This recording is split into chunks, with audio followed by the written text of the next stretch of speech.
여러분의 저녁 파트너 김종석입니다. 그 어느 때보다 응급실 걱정이 앞서는 이번 추석이 될 것 같습니다. 오늘부터 경증 응급실을 이용하는 환자들 본인 부담금이 올라가는데요. 별다른 돌파구 안 보이는 의료 공백 사태를 두고 의사들은 이제 응급실 위기를 넘어서 암 환자들 위기까지 올 수 있다고 미리 경고하고 있습니다. 저희가 이 소식을 하나하나 준비했습니다. 네, 그리고 오늘도 여러분 댓글 기다립니다. 뉴스타텐 유튜브 생방송에 의미 있는 댓글 남기시면 저희가 소개도 하고 질문도 받아보겠습니다. 멀리 가지 마십시오. 1분 뒤에 바로 돌아옵니다.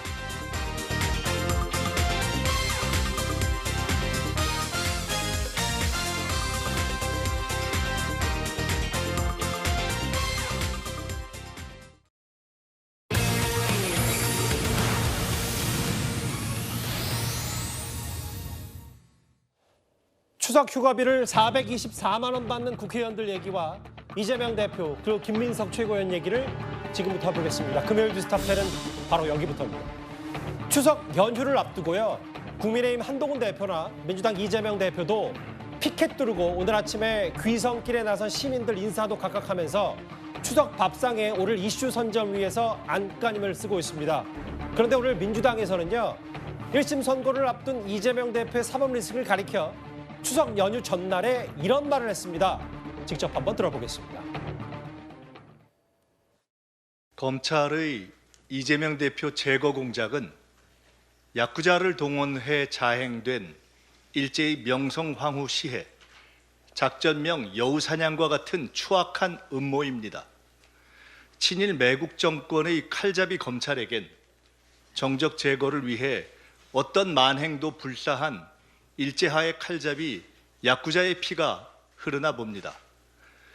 권력을 지키려고 정상적 사법 원리를 무차별 유린하며 상대의 수장을 제거하려는 연성 친위 쿠데타가 이재명 대표 수사의 본질입니다. 충암파를 동원해 계엄을 빙자한 친위 쿠데타 준비 음모에 들어간 불량 정권을 반드시 끝내겠습니다.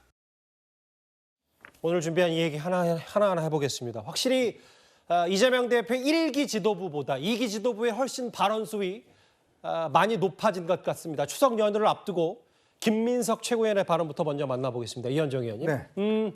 검찰의 이재명 대표 제거 공작은 야쿠자를 동원한 명성황후 시해 작전 같은 음모다. 이런 말을 했습니다. 일단 어떻게 들으셨어요? 정청래 최고위원이 굉장히 안타까울 것 같습니다. 본인의 자리를 김민석 최고위원이 차지하고 난 뒤에 하는 발언 수위를 보면 정청래 최고위원은 뭐 같이 비교도 할 수 없을 정도로 연일 이야기를 하고 있는 것 같습니다. 이제 정조가 나왔고 그다음에 명성황후가 나왔으니까요. 조금 있으면 아마 세종대왕이 나올 것 같고 이순신 장군이 나오지 않을까라는 생각이 드네요. 자, 이런 지금 분위기, 이게 하나의 어떤 집단적인 좀 분위기인 것 같은데 어쨌든 이재명 대표를 띄우기 위해서 참 피가 나는 노력들을 하고 있는 것 같습니다.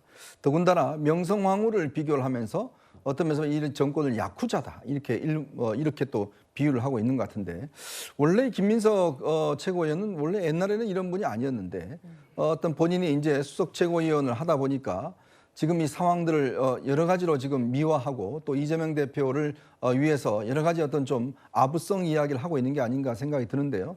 자, 이런 이야기를 하기 전에 김민석 최고위원이 해야 될 일이 있습니다. 예. 그 해야 될 일 첫 번째 일은 뭐냐면 자, 본인이 이야기했던 계엄 관련된 이야기. 자, 근거가 있다라고 이야기를 했지 않습니까? 제보를 받았다고 이야기를 했지 않습니까? 곧 차차 공개하겠다고 이야기를 했죠. 벌써 2주가 넘어가는 것 같습니다. 왜 공개를 하지 않는 것이죠? 지금 본인도 계속해서 이야기하는 게 계엄을 빙자해서 쿠데타 준비를 하고 있다? 이렇게 이야기를 했습니다. 계엄에 이어서 쿠데타까지 이야기 나왔어요. 예. 쿠데타라는 게 어떤 건가요? 정말 우리 국민들 기억 속에 끔찍한 기억들이 많이 있겠죠. 40년 전에 벌어졌던, 40, 50년 전에 벌어졌던 일들이 기억이 날 것 같습니다. 그런데 지금 이 정권이 쿠데타를 준비하고 있다고요? 계엄을 준비하고 있다고요? 본인이 누차 국민들 앞에서 약속했지 않습니까? 근거 제시한다고. 근데 왜 근거를 제시하지 못하죠? 근거는 제시하지 못하고 이제는 또 명성황후까지 같이 비교를 하면서 마치 이 정권을 어떤 야쿠자에 비교하는 검찰을 이런 일을 하고 있습니다. 딴 이야기 하지 마시고 빨리 근거나 제시하시기 바랍니다. 박성 비서관님. 그러니까 이게 뭐 단순히 뭐 일부 민주당 뭐 누구 전문가나 혹은 민주당 당원이 아니라 강성 지지층이 아니라 이제 민주당 최고위원 가운데 가장 표를 많이 얻었던 요즘 뭐 이재명 대표 역할을 자처하는 듯한 김민석 최고위원의 얘기이기 때문에 검찰이 이재명 대표 제거 공작은 야쿠자, 그러니까 당시 오코루를 찾았던 뭐 일본 낭인을 검찰에 야쿠자를 비유한 것 같고 이재명 대표가 명상황후인 듯한 비유를 했는데 모르겠어요. 뭐 검찰 독재 정권 뭐 이 정도까지야 민주당이 정치 구호로 할 수 있다고 뭐 양보해서 하더라도 글쎄요, 뭐 야쿠자, 명성황후 선을 넘은 것 같다는 비판을 어떻게 받아들이세요? 그러니까 뭐 일단은 지금 민주당 입장에서는 굉장히 좀 분노하고 있는 상황인 건 맞아요. 왜냐하면 이재명 대표에 대한 수사, 뭐 그리고 김혜경 씨에 대한 수사 이런 것들도 계속 지속이 되어 왔는데 이뿐만 아니라 사실 최근에는 문재인 전 대통령까지 피의자로 적시하게 되면서 예. 검찰이 사실상 야권 전반부를 지금 다 겨냥하고 있다. 이것은 결국 윤석열 정권의 지지율이 지금 잘 나오지 않는 상황이고 어떤 정권의 불리한 이슈가 계속해서 터지다 보니까 뭐 2년 반 가까이 끌어오던 수사, 어떠한 증거라든지 어떠한 구체적인 물증 이라든지 정황이라든지 몇 년 동안 수사를 했음에도 제대로 나오지 않던 사건들을 다시 한번 재점화시켜서 이슈화를 시키고 있다. 이런 것에 대한 민주당 차원의 반발이 굉장히 큰 상황이거든요. 예. 그러니까 한 문장으로 요약하면 검찰이 지금 본인들의 권력을 이 정권을 위해서 남용하고 있다. 이렇게 보고 있는 거죠. 예. 그래서 검찰의 돈 없는 야권 탄압 수사, 정적 제거 수사 이런 것들이 굉장히 극에 달했다라고 보기 때문에 어떻게 보면 저런 일각에서는 좀 거칠다라고 볼 수 있는 그런 발언이나 비유까지도 나오고 있는 상황인 것 같습니다. 야쿠자 명성하고 뭐 박성훈 비서관 정도만 표현해도 무슨 말인지 알았을 텐데 최고위원회에서 야쿠자 명성하고 뭐 이재명 대표를 비유한 건 아니냐.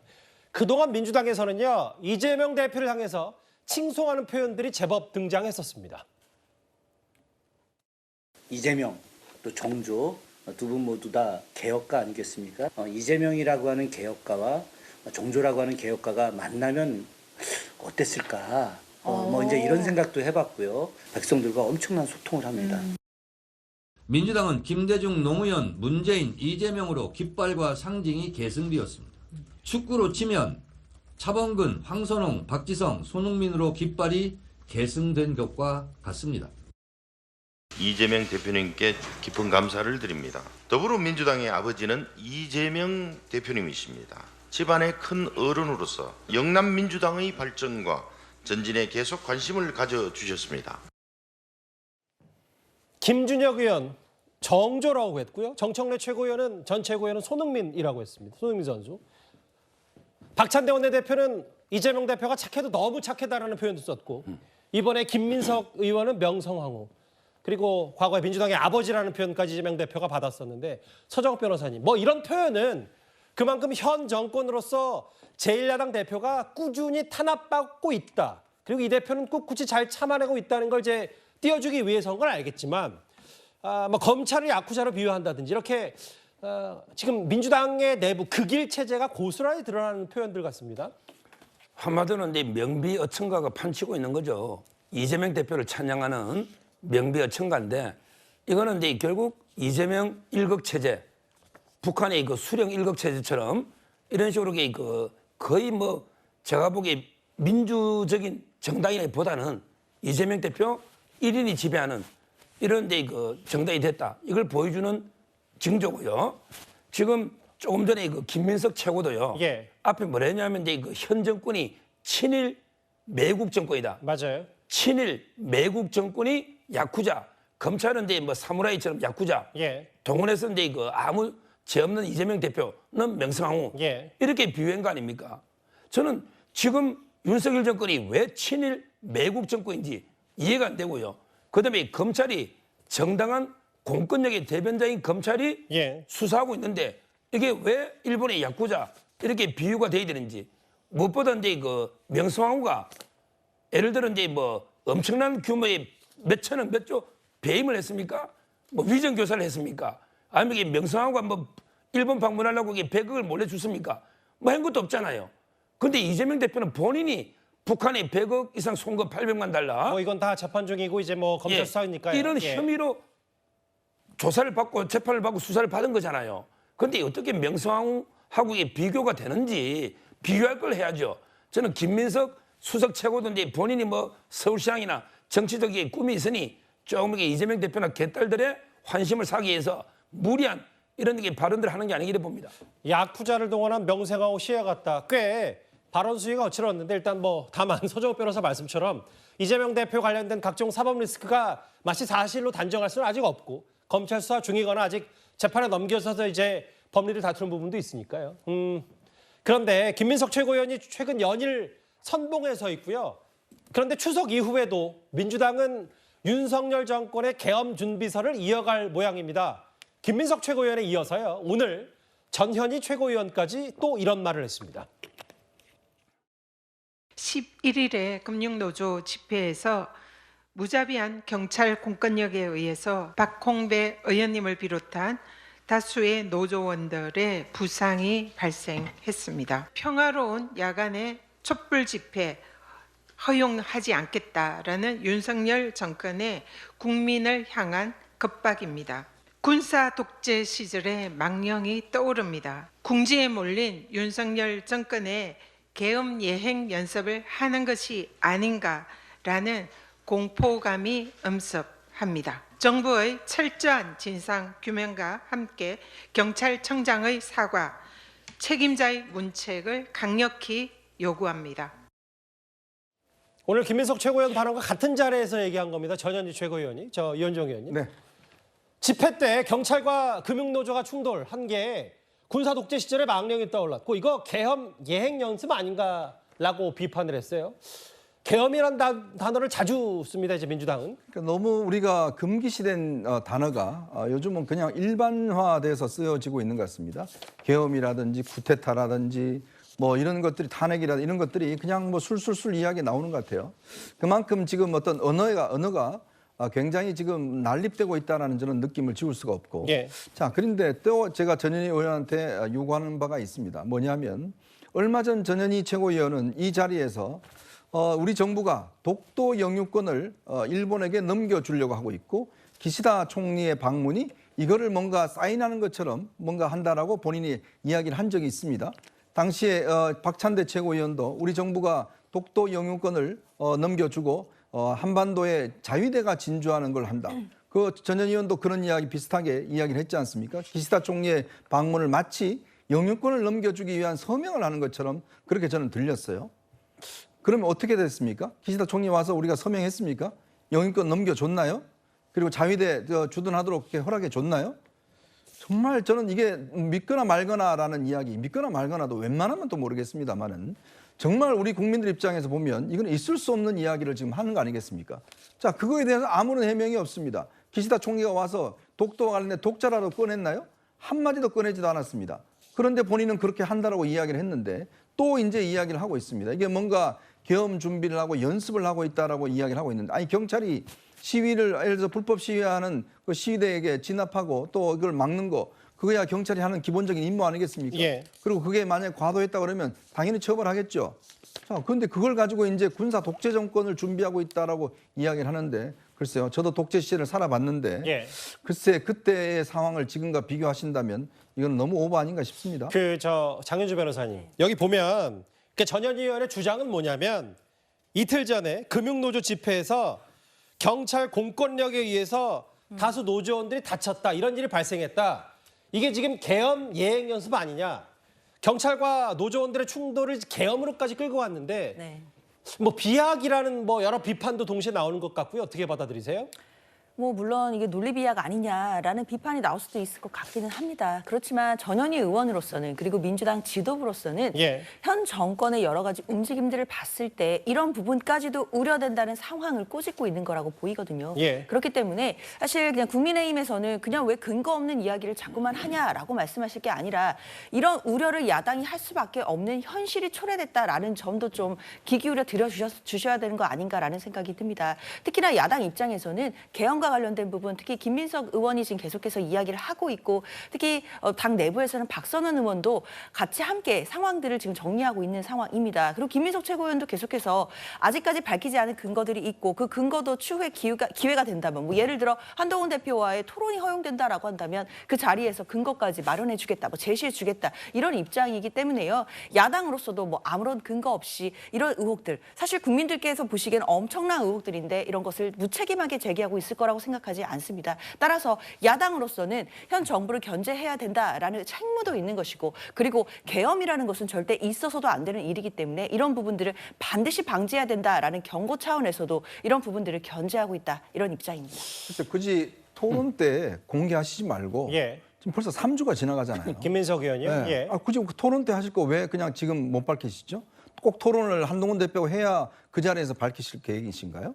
그러니까 지금 우리가 자꾸 이야기하는 데 대한 설득력이 없는 이유가 예. 거기에 있습니다. 자꾸 계엄령이라고 하니 어디부를 띄우는데 그럼 그거에 대한 뭔가 근거들을 조금씩 제시해줘야 우리 국민들이 신뢰할 거 아니겠습니까? 알겠습니다. 그러니 자꾸 제가 이야기하는 게 토론에 앞서서 일단 우선 뭔가 가지신 거 뭐라도 좀 내놔야 되는 거 아닙니까? 사실 여기 화면에 나왔지만 계엄령 발동의 조건 저희가 한 2, 3주 내내 계속 짚어봤던 현실성이 극히 떨어지는 거 아니냐.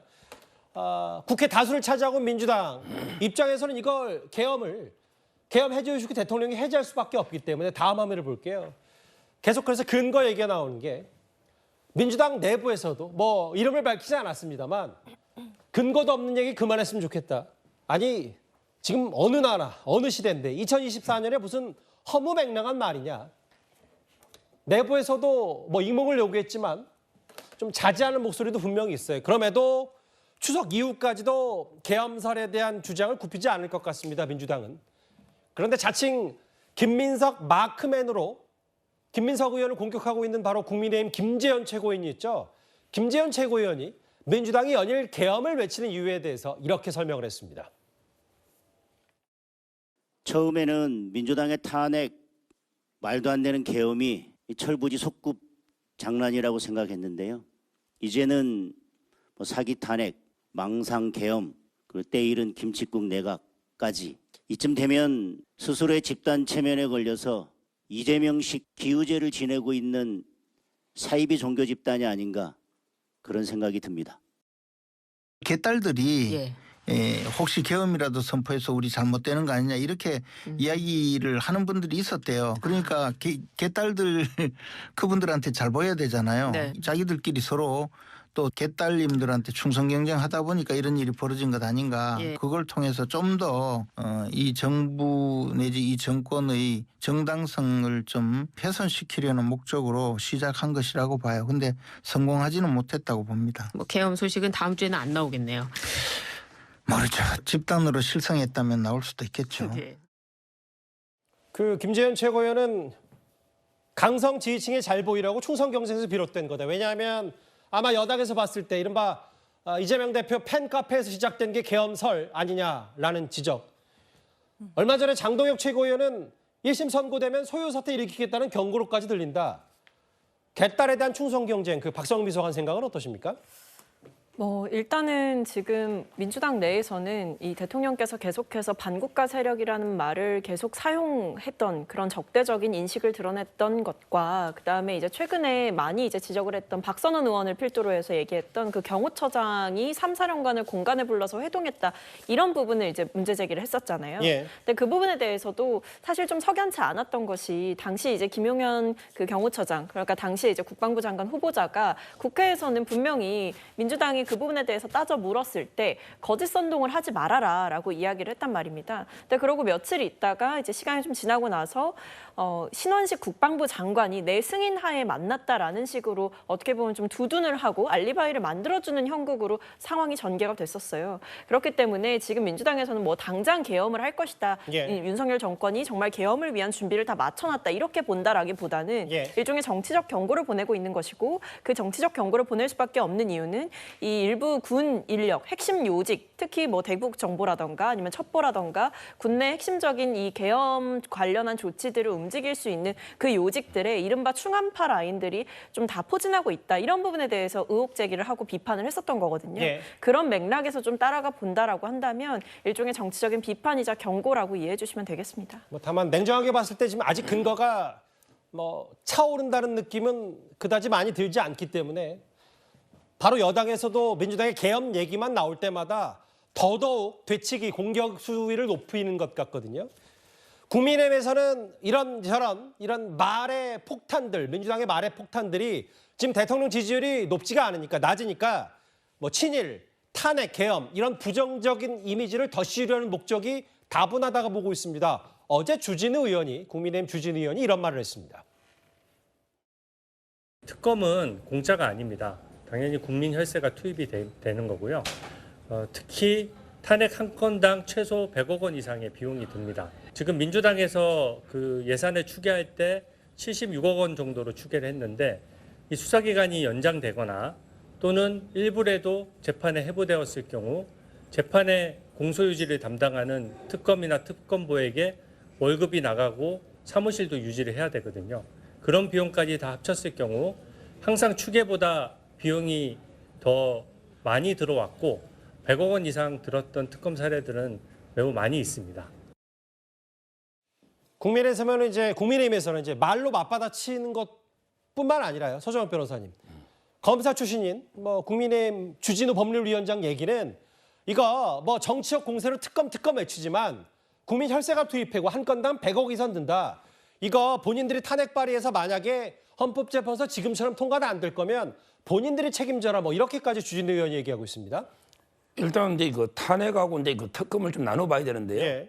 탄핵은 변호사비가 이제 듭니다. 예. 여당 몫의 변호사가 있고요. 또 야당이 추천하는 변호사가 있어요. 처음에는 제가 보니까 한 1,500만씩 주더라고요. 예. 근데 그게 또 기간에 따라 추가돼요. 그래서 이제 이상민 행안부 장관 보니까 한 9천만 원 이상 들었습니다. 예.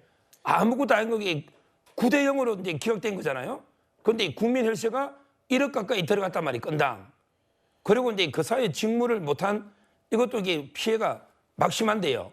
우리나라는 이게 또 가처분도 안 돼요. 왜 그러냐면 이게 권한쟁의 심판은 가처분하면 빨리 되는데 이거는 탄핵은요. 9개월, 8개월 이렇게 걸렸는데 가처분이 안 되다 보니까 지금 직무를 못했잖아요. 예. 이번에 이정섭 검사도 그렇고 지금 이진숙 방통위원장도 심각한 이런 상황인데 이 비용을 발의한 정당이 부담하자. 예. 이게 첫째 제안인 거죠. 민주당이 발의해가지고 9대 0으로 졌다. 예. 그럼 이게 민주당이 그 변호사비나 비용을 이게 탄핵 부담하자. 이게 있고요. 예. 그다음에 특검은 돈이 엄청나게 들죠. 예. 박영수 특검에게 엄청나게 들었을 겁니다. 최근까지 그 블랙리스트 재판을 못 끝내가지고 예. 사무실을 유지하고 여직원이 있다 보니까 아마 천문학적인 돈이 들었을 거예요. 예. 근데 아무 성과도 못 내면 결국 이것도 국민의 혈세 낭비 아닙니까? 지금 최상병 특검이든 김건희 여사 특검이든 말도 안 되게 정치 특검들을 주장하고 있는데 그 비용은 그럼 이게 어떻게 할 것인가? 실제 특검이요. 수사가 성공한 예가 드뭅니다. 저는 박영수 특검도 결과적으로 성공했다고 저는 안 보기 때문에. 개인적인 시각입니다. 일반화할 수는 없습니다. 일단 말씀하십시오. 드물어요. 그렇다면 이게 결국은 특검이 검찰보다 수사를 뛰어난 것도 아니고 혈세 낭비 아닌가? 이걸 좀 제한하자는 거죠. 계엄, 탄핵, 여러 가지 얘기들, 특히 특검 얘기를 거의 무한 특검으로 반복한다. 국민의힘에서 민주당은 민주당을 가리켜 그런 얘기를 하고 있으니까 아예 이런 방지법까지 만들자. 발의는 했는데 통과될지는 미지수입니다만 일단 주진우 의원 이런 얘기를 했어요. 한동훈 대표가 오늘 앞서 잠깐 화면으로 만나 보셨다시피 귀성 인사를 마친 뒤에 결식아동 봉사활동에 나섰습니다. 그런데 한동훈 대표가 오늘 아침에 같은 당 동료 의원의 글을 공유한 게 하나 있습니다. 크진 않은 돈이지만 그걸 어떻게 쓸까를 회의를 여러 번 했어요. 그런데 이런 얘기 때문에 우리 아이들이 이 연휴 기간에 더 이 식사 제공을 못 받는 경우가 더 많다고 하더라고요. 왜냐하면 학교가 계속되면 급식 같은 게 그래도 체계가 갖춰져 있는데 오히려 이런 사각지대가 있다라는 말씀을 듣고 저희가 그래도 상징적으로 한번 이런 문제가 있고 여기가 더 보완돼야 한다는 점을 알리기 위한 차원에서라도 이 봉사를 하는 게 어떻겠냐라는 의견이 있어서 거기에 한번 왔습니다. 대표님은 금액이 크지 않다고 생각하시지만 살림을 사는 제 입장에서 보면 뭐가 훅 빠져나가는 비청합니다 지금. 어차피 그건 선물로 나갈 돈이었으니까. 봉사활동하면서 일부 기부를 하겠다는 취지의 얘기를 한 대표와 국민의힘 지도부가 한 모양인데요. 오늘 국민의힘 한동훈 대표가 같은 당 소속 한 의원의 글을 공유했습니다. 그 글은 바로 김미애 의원의 글이었습니다. 해운대가 지역구죠, 김미애 의원이, 이현정 의원님. 네. 저 한번 화면을 같이 보실게요. 김미애 의원이 명절 휴가비가 들어왔네요 하면서 국회의원이라는 하나의 이유만으로 여러 명목의 소중한 혈세가 날짜가 되면 따박따박 들어오는데 참 마음이 무겁습니다라고 했어요. 오늘 일부 언론 보도를 보니까 국회의원들의 추석 휴가비 정확히 424만 원이더군요. 그래서 국회의원 한다 그러는 것 같아요. 뭐 별 일 안 해도 소리 몇 번 지르고 그다음에 뭐 명절 때 되면 424만 원이 꼬박꼬박 이렇게 들어오니까요. 굉장히 좋을 것 같습니다. 또 여기에다가 이제 세비까지 포함하면 대략 한 달에 한 1,500만 원 정도 이렇게 세비를 받는 걸로 알고 있습니다. 또 거기에다가 뭐 입법 보조비 뭐 등등 이런 것도 나오니까요. 참 아마 이걸 받아든 김미애 의원 입장에서 보면 미안한 감정이 들어서 아마 저런 걸 올리고 아마 오늘 이런 것들이 또 조간신문에 많이 또 기획으로 쓰여졌습니다. 참 그동안 국회가 22대 국회가 개원하고 난 다음에 우리 국민이 본 것은 매일같이 싸우고 욕설하고 막말하고 특검하고 뭐 탄핵 운운하고 이런 것만 봤는데 결국 이렇게 많은 돈이 또 이렇게 주어지니까 참 국민들 입장에서는 참 이 돈 한 요즘 정말 100만 원 벌기도 소상공인들 굉장히 어려운데 말이죠. 그런 돈들이 이렇게 국회의원들한테 퍽퍽 나가기 때문에 굉장히 안타까울 것 같습니다. 더군다나 좀 전에 말씀하셨지만 특검 하나 그다음에 탄핵 한번 하면요. 예. 이 한 100억 원씩 나간다는 거 아니겠습니까? 한번 할 때마다. 그러면 오늘 한동훈 대표가 저기 관악구에 있는 그 아동 이제 저런 이 그 도시락 만드는 데 가서 여기 기부한 게 한 5천만 원 정도 됩니다. 별식아동 도시락 기부로 네. 5천만 원 했다. 이번에 이제 그 추석 선물 할 걸 갖다가 다 안 하고 카드로 보내고 그 돈을 이번에 이제 거기다 기부를 해서 예. 결식아동들 위해서 오늘 보니까 저렇게 앞에 있는 많은 음식들 이런 것들을 이제 다 싸서 결식아동들에게 배달을 가거든요. 예. 5천만 원이 저 정도인데 100억이면 얼마나 많이 할 수 있을까요?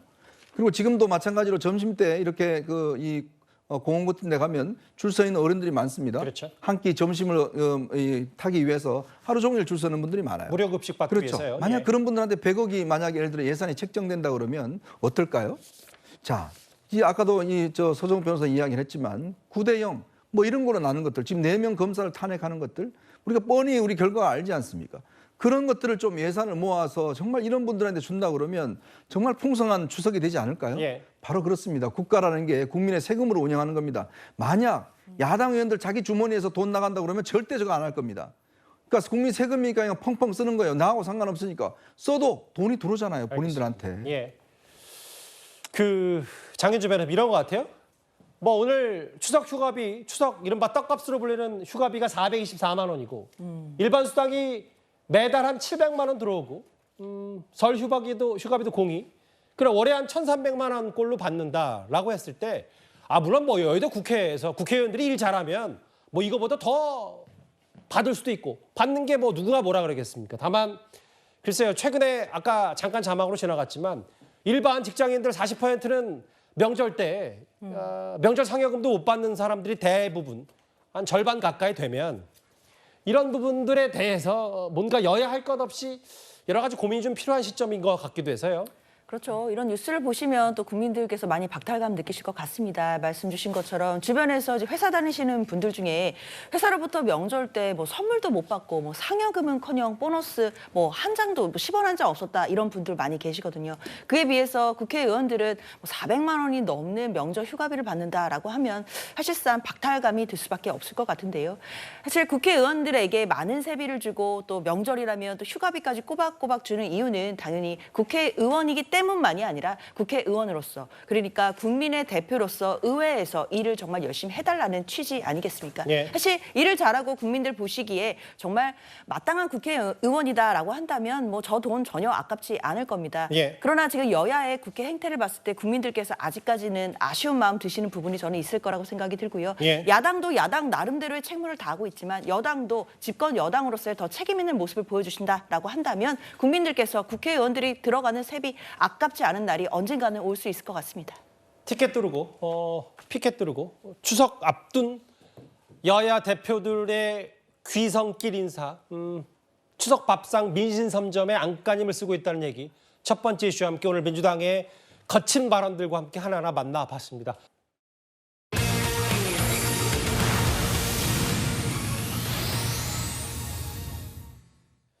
그 서울시 교육감 선거요. 정당이 주도하는 선거는 아닙니다만 당분간 대한민국에 큰 선거가 없어서 여야 정치권으로서는 관심이 쏠릴 수밖에 없습니다. 특히 이 인물 광노현 전 교육감이요. 12년 전 타 후보 매수 혐의로 당선 무효형을 받았고 당시 받았던 선거보전금 가운데 30억 원을 아직 국가에 반납하지 않았습니다. 한동훈 대표도 이에 대해서 비판하면서 더 큰 주목을 받았었는데 오늘 국회에서 광노현 전 교육감이 기자회견을 열고요. 한동훈 대표를 다시 한번 겨눴습니다. 여론조사 1위를 한 후보가 사퇴하는 경우는 없습니다. 이미 한동훈 국민의힘 당대표를 고발했습니다. 어떤 부당한 압력과 정치 개입에도 굴하지 않고 끝까지 당당하게 선거에 임하겠습니다. 한동훈 대표는 직접적으로 그리고 노골적으로 광노현 예비 후보를 비난했습니다. 2년 이하의 징역형에 처벌될 것입니다. 오늘 국회에서 기자회견을 자청한 광노현 전 교육감 측입니다. 얘기 핵심은 최근 한동훈 대표가 최악의 비교육적인 장면이다라고 하면서 광노현 전 교육감 측을 겨누니까 바로 국수본에 고소까지 하겠다라고 나섰는데요. 이현정 의원님. 네. 광노현 전 교육감 그러면서 본인 출마 꼭 하겠다 이런 얘기도 한 것 같아요. 그런데 광노현 전 교육감은 국회 이 의정관에 있는 지금 브리핑룸을 쓸 수 없습니다. 누군가 국회의원이 저걸 소개시켜 줘야 되잖아요. 누가 해줬을까요? 지금 정동영 의원이 해줬나요? 예. 참 정말 만약 예를 들어서 광노현 전 교육감이 만약에 교육감이 된다 그러면 예. 학생들 앞에 가서 이제 이야기할 거 아니겠습니까? 연설할 거 아니겠습니까? 그럼 뭐라고 이야기를 할까요? 여러분들 대법원 판결 절대 지키지 마세요. 그 양심의 법정 가면 다 무효입니다. 자, 저 보세요. 저 그 국회의원 2억 원 주고 매수했는데 또다시 나올 수 있잖아요. 30억 안 내도 됩니다. 그렇게 법 어겨도 돼요. 이걸 아마 학생들한테 이야기한다고 그러면 학생들은 뭘 배울까요? 자, 법을 지키지 말라. 대법원 판결 나도 그거 다 거짓말이다. 국가로부터 30억 하는 거 그거 주지 말고 그냥 나와도 된다. 자, 이런 강연을 할 거 아니겠습니까? 본인의 어떤 삶의 스토리를 이야기하자 그러면. 예. 그러면 그 학생들이 그걸 보고 박수를 치겠습니까? 나도 저렇게 닮아야지. 광노현 교육감처럼 법을 어겨야지. 라고 이야기를 할까요? 제가 아주 극단적으로 이야기를 했는데 바로 이런 지점이에요. 예. 서울시 교육감입니다. 서울시 교육감은 서울시 우리 초중고등학교 학생들의 교육을 담당하고 있고 표상이 돼야 될 분입니다. 자, 그런 분이 대법원에 확정 판결이 됐고 또 후보 매수 혐의입니다. 징역도 살고 그리고 또 나와서 30억이라는 아직 그 돈도 갚지 않고 자, 그런 상황에 나와서 그 문제를 지적했다고 한동훈 대표를 지금 고발한 거 아니겠습니까? 도대체 누가 지금 잘못한 거죠? 그걸 지적한 한동훈 대표가 잘못한 거, 지적하는 제가 잘못한 것인가요? 아니면 광노현 전 교육감이 잘못한 것인가요?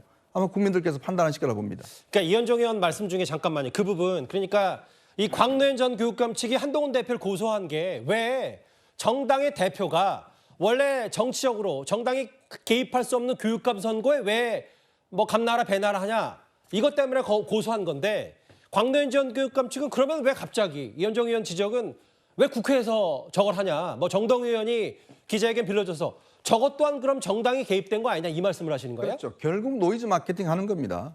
결국 저렇게 나와서 본인이 지금 국회에 가서 기자회견을 한 거 아닙니까? 왜 저기서 합니까? 아니 그 국회의원들 빌려서 그 정치 개입 아니에요?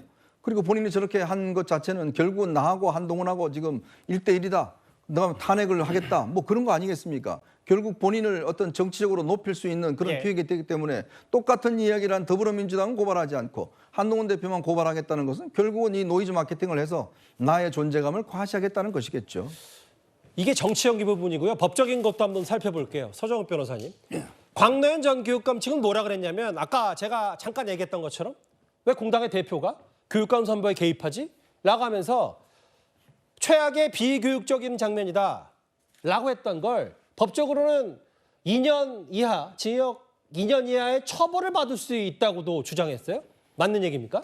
지금 이제 그 지방 교육 자체에 관한 법률 46조에 있습니다. 46조에 보면 당 대표나 이런 분들은 이제 그 선거에 개입할 수 없는데 법에 보면 이제 그 선거 관여 금지에서 특정 교육감 후보를 지지하거나 아니면 반대하거나 이런 데 선거 운동을 못하게 돼 있고 하면 2년 이하거든요. 근데 저는 한동훈 대표가 예를 들어 이제 광노현 어느 게 그 선거 운동에서 반대하기 위해서 저렇게 선거 운동을 한 게 아니고요. 지금 나경원 의원부터 이제 그 광노현 방지법을 만들고 있습니다. 기타금을 지금 이제 선거 비용 보전도 다 안 내고 또 출마하겠다는 거 아닙니까? 그런 걸 이게 막기 위한 법안을 만들고 있고 그 법안을 이게 논평하는 과정에서 팩터에 따라 지적한 거 아닙니까? 본인이 후보 매수해서 처벌도 돼. 그다음에 30억이나 안 내고 또 놀라 하니까 이런 게 팩터를 법안 만들면서 지적한 거지. 이게 뭐 본선에서 특정 후보를 밀어달라, 특정 후보를 반대하는 이런 선거관여 행위는 아니란 말이죠. 따라서 저는 뭐 이걸 가지고 이게 2년 이하 징역하는 거는 오히려 이게 협박에 가깝다. 말도 안 되는 게 주장이다. 선거관여 행위는 전혀 해당이 아니다 이렇게 봅니다.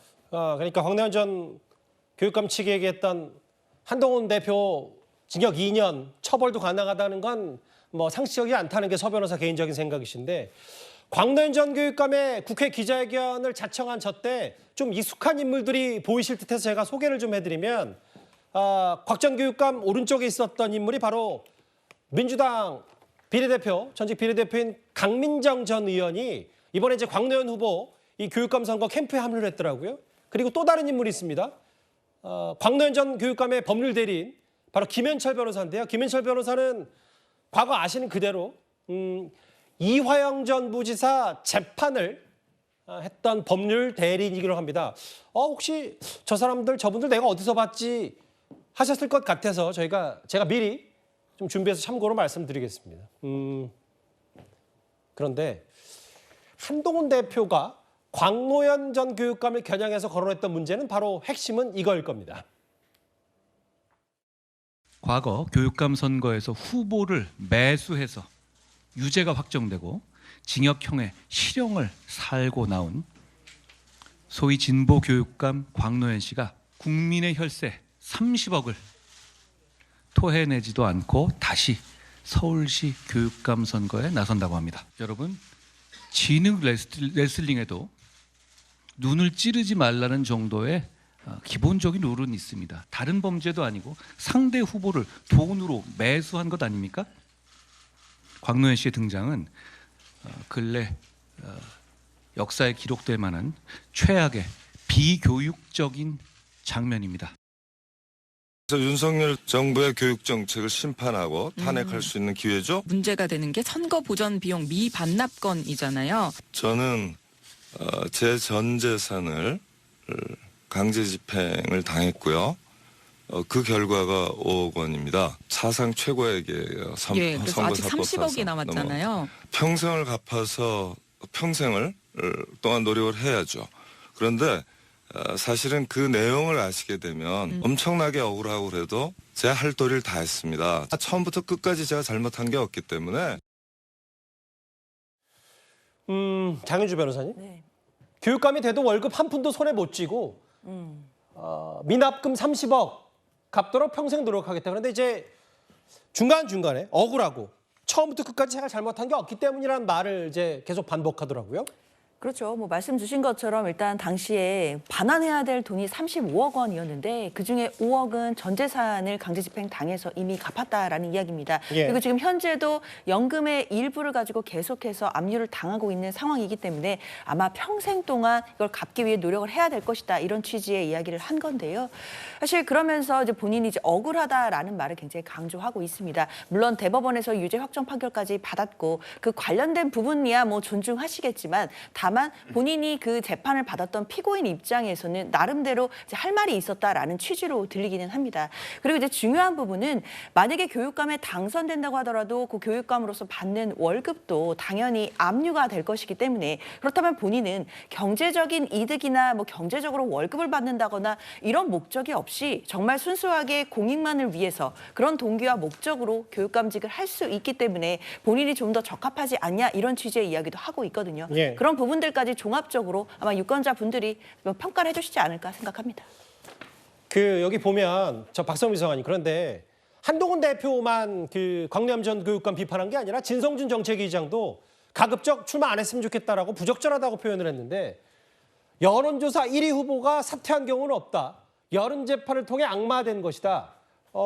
민주당 비판도 일단은 크게 신경 쓰지 않고 완주하겠다는 얘기네요. 그러니까 이제 본인이 여론조사 1위 후보이기 때문에 본인의 출마 명분이 충분하다, 그리고 경쟁력이 있다, 이렇게 판단을 하고 있는 것 같고요. 이제 본인의 재판 결과에 대해서 억울함은 계속해서 호소해 왔던 거고, 또 한편으로는 2019년에 이미 특별 사면을 받았기 때문에 사실 출마 자체에 있어서 법적인 상황에서 뭐 문제가 되고 있는 건 없습니다. 근데 그럼에도 불구하고 이제 이 부분에 대해서 민주당에서 어느 정도 좀 만류할 수밖에 없는 이유는 사실 일단 국민들의 상식선에서 조금 납득이 되지 않는다, 이런 지적이 나올 수가 있는 상황이고, 이 광노현 후보자가 이 출마 선언을 하면서 얘기했던 것 중에 어떤 무도한 이 검찰 권력에 대한 이 남용 부분, 이런 것들을 좀 지적을 했단 말이에요. 그러니까 윤석열 정권에 대해서 굉장히 강하게 비판을 했고, 그렇다 보니까 사실 교육의 수장으로 서울시의 교육을 책임지겠다라고 나서는 인물이 어떤 뭐 검찰 권력이나 윤석열 정권에 대한 비판을 정면으로 내세워서 이 교육감 선거에 도전하는 것 자체가 여론조사 결과와 별개로 이 뭐 학부모들이나 이제 학생들, 그리고 이제 국민들의 일반적인 상식을 봤을 때 그런 메시지를 가지고 전략적으로 임하는 것이 과연 적절하냐, 오히려 다른 후보에게 힘을 실어줬을 때 오히려 진보 교육감이 탄생할 수 있는 또 하나의 주춧돌이 되지 않겠냐, 이런 쪽으로의 출마를 만류할 수밖에 없는 상황입니다. 한동훈 대표에게는 징역 2년 처벌할 수도 있다 했고, 마찬가지로 야당도 곽 전 교육감 출마를 말렸었는데 어법 정중에서 비방 목적은 못 느꼈지만 만약에 더 하면 고발도 검토하겠다. 알겠습니다. 서울시 교육감 선거 광노현 전 교육감의 여러 얘기가 화두가 된 것 같아요. 이 얘기 저희가 준비한 뉴스였습니다.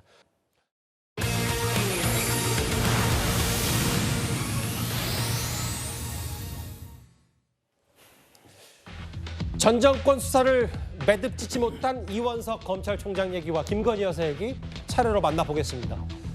윤석열 정부의 첫 검찰총장인 이원석 총장이 오늘 2년의 임기를 마무리했습니다. 오늘 퇴임식에서요. 그런데 여야 가릴 것 없이 정치권에 대해서 작심 발언을 수도하냈습니다.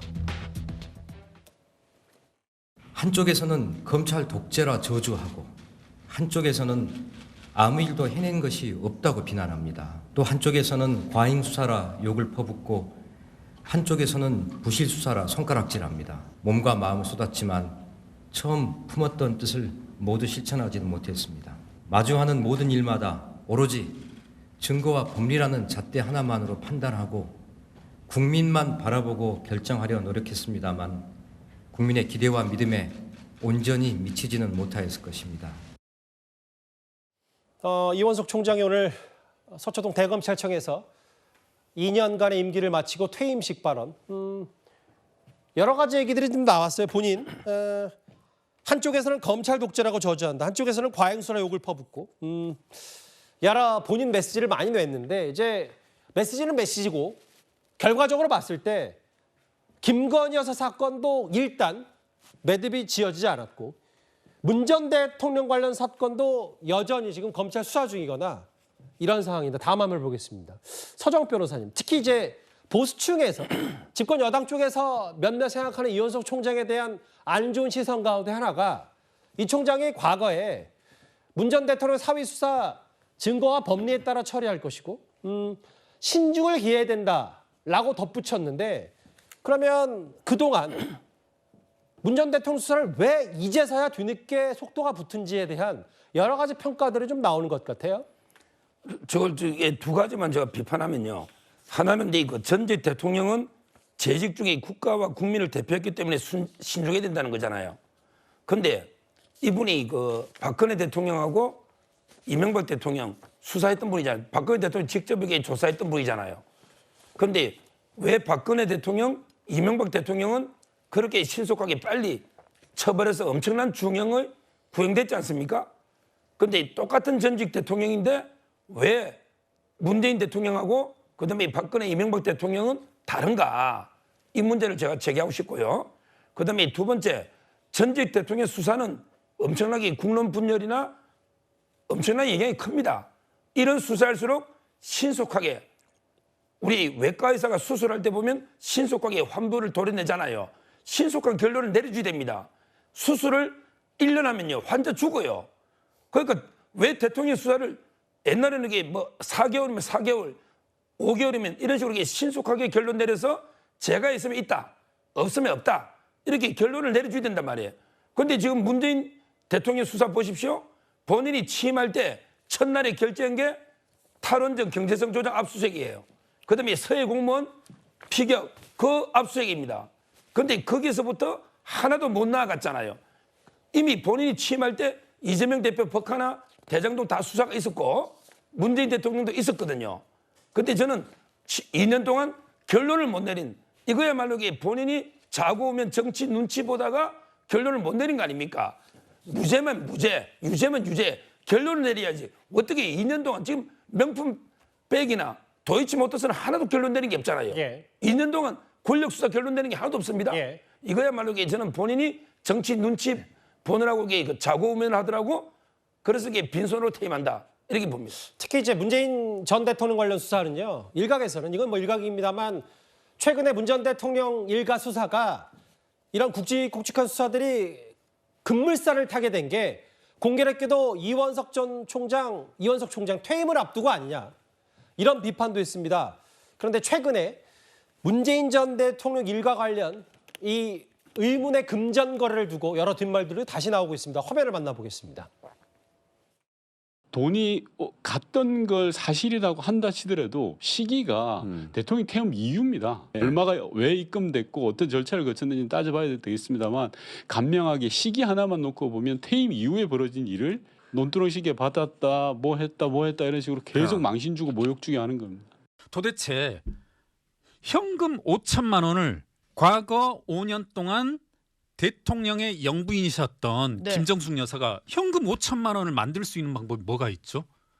전 아무리 생각해봐도 없던데. 공직자의 부인이 현금 5천만 원이 만들 수 있는 방법이 뭐가 있냐. 누구로부턴가 현금 5천만 원을 받았겠죠. 그 준 게 누구냐는 거죠. 이거 답할 방법이 제가 봐서는 없습니다. 특검해야죠. 특검해야죠라는 게 회계사 출신 김경률 전 비대위원의 얘기인데 문 전 대통령의 과거 사이 특혜 채용 의혹과 이것과는 약간의 별개지만 그 수사를 하다가 급물살을 타게 된 게 바로 이 부분이잖아요.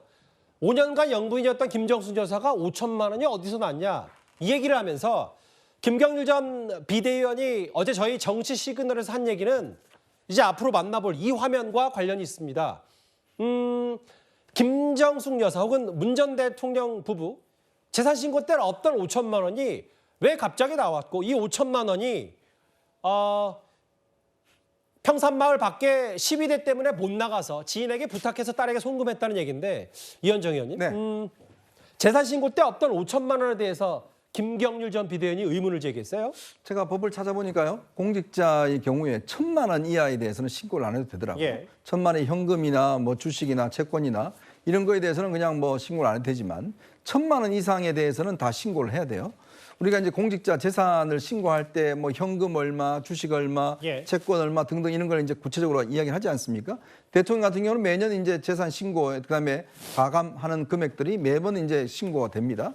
자, 그런데 지금 좀 전에 이제 화면에 보이는 것처럼 현금 5천만 원이라는 게 보통 이제 집에 그렇게 잘 두지 않거든요. 물론 뭐 몇몇 국회의원분들은 뭐 집에 한 3억 정도 이렇게 두고 있는 게 있습니다만은 5천만 원이라는 돈을 예를 들어서 이거를 그냥 어떤 다른 사람에게 좀 붙여달라고 이야기를 했다. 우리가 보면 계좌에 돈이 들어있지 않습니까? 보통 사람들은. 근데 정치인들은 보면 장롱에 있더라고요. 근데 저런 돈을 우리는 그냥 계좌로 보냅니다. 뭐 100만 원씩 뭐 부조금들 다 보내고 그래요. 근데 희한한 게 왜 그러면 김정숙 여사는 5천만 원, 그것도 5천만 원과 현금 같으면 꽤 아마 5만 원권이면 부피가 있을 거예요. 그거를 다른 지인에게 줘서 다른 지인이 은행에 가서 그거를 붙이도록 딸에게 왜 그런 복잡한 과정을 거쳤을까? 그렇다면 이 5천만 원이라는 돈이 어디서 나왔을까? 그에 대한 근본적인 의문을 갖는 거 아니겠습니까? 지금 김경률 회계사가 지적하는 부분도 바로 그겁니다. 본인이 지금 재산 등록대는 없던 5천만 원이 갑자기 어디서 나와서 이 돈을 붙였으며 그리고 왜 복잡한 과정을 거쳐서 계좌 이체를 하면 될 텐데 왜 이런 과정을 거쳐서 했을까? 그에 대한 의문이 아직까지 해소되지 않는 거죠. 그러니까 검찰이 뭐 수상한 금전 거래 얘기를 하면서 그 박성미 비서관님 이게 뭐 개인 돈이면 왜 개인 돈이 그 5천만 원 있었냐 혹은 이게 혹시 뭐 청와대 쓰는 특수활동비가 또 5천만 원 흘러간 거 아니냐는 여러 의심들을 막 검찰이 하고 있는 모양인데 그게 단순하잖아요. 왜 재산 공개 때는 없었던 5천만 원이 있냐? 이거 어떻게 받아들이십니까? 그러니까 저는 일단은 이게 지금 사실 이 검찰 수사의 핵심은 사위의 특혜 채용 문제잖아요. 예. 근데 그것과 완전히 사실은 이 건은 별건이지 않습니까? 그러니까 문다혜 씨 딸에게 지인을 통해서 김정숙이라는 이름을 분명히 새겨 넣어서 송금을 부탁을 했다라는 것은 어떤 일각에서 제기하는 돈 세탁 의혹이나 이런 것들과는 좀 결이 다른 얘기죠. 왜냐하면 돈 세탁을 하려는 사람이 또는 출처가 불분명한 돈, 떳떳하지 못한 돈이라고 한다면 거기에 굳이 김정숙 이름 세 글자를 넣어서 송금을 부탁할 이유도 없을 뿐만 아니라 지금 이 건 자체가 사위의 특혜 채용 의혹과 어떠한 관련이 없음에도 불구하고 여러 가지 이제 수사를 뻗쳐나가면서 검찰이 계속해서 언론에다 대고 피해 사실을 여러 가지로 흘리고 있지 않습니까? 그 과정 가운데서 저는 이것을 또 하나의 별건으로 만들고 있다라는 생각이 들어서 굉장히 이 부분은 좀 부적절하다라는 생각이 들고요. 이 5천만 원의 출처가 뭐냐라고 물어보시는데 만약에 이 5천만 원과 관련해서 뭐 사위의 특혜 채용으로 인해서 사위 서 씨가 어떤 누군가로부터 받은 뇌물이 김정숙 여사한테 흘러간 거 아니냐라고 의심하고 있다면 그리고 그것이 검찰의 주장이라고 한다면 검찰 이 부분에 대해서 기소해야 된다라고 봅니다. 떳떳하면 기소하세요. 증거가 확실하고 정황이 확실하면 기소를 하라라는 말씀을 드리겠습니다. 근데 지금 보면 그러고 있지 못하잖아요. 지금 사실 하고 있는 것은 일종의 언론 플레이에 지나지 않습니다. 이 건 자체 그리고 문다혜 씨에게 이 5천만 원이 갔던 것도 그 사위 서 씨의 채용 뭐 그 시기와는 관련이 없는 퇴임 이후의 돈 거래이고요. 그리고 윤건영 의원에 따라서 그 당시에 왜 5천만 원을 이렇게 보낼 수밖에 없었냐라고 물어보니까 이제 본인이 직접 은행으로 가서 거래를 하기에는 그 당시 평산마을에서 시위가 굉장히 심했고 그리고 온라인으로 이제 본인이 뱅킹을 하기에는 그 부분에 있어서 김정숙 여사가 익숙치 않았기 때문에 지인을 통해서 부득이하게 부탁을 했다. 이런 정황에 대해서 설명을 충분히 했단 말입니다. 그리고 이 5천만 원도 지금 보면 뭐 이상직 전 의원이라든지 이런 분으로부터 뇌물로 받았다. 이렇게 볼 수 있는 건도 아니고 어떠한 증거가 있는 상황도 아닌 상태에서 무조건 특검하자. 김경률 전 비대위원은 그동안 민주당이 무조건 특검하자 이런 부분에 대해서 비판해왔던 거 아닙니까? 근데 왜 본인은 어떠한 증거도 객관적인 물증도 없이 의심만 가지고 또 특검을 외치시죠? 이건 역시도 저는 지나친 정치 공방이다 이렇게 보입니다.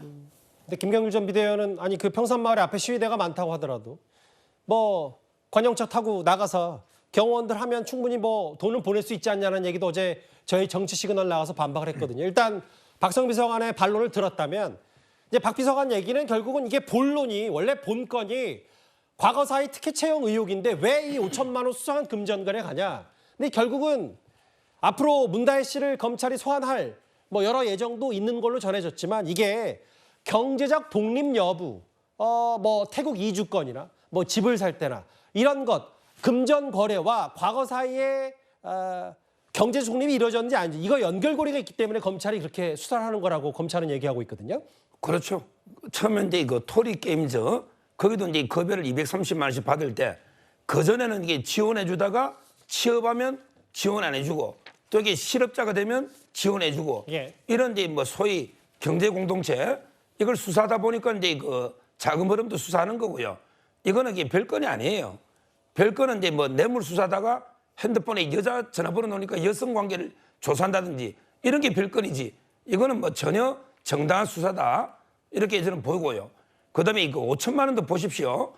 지금 김정숙 여사가 이제 그 신발을 사는데 750만 원을 줘요.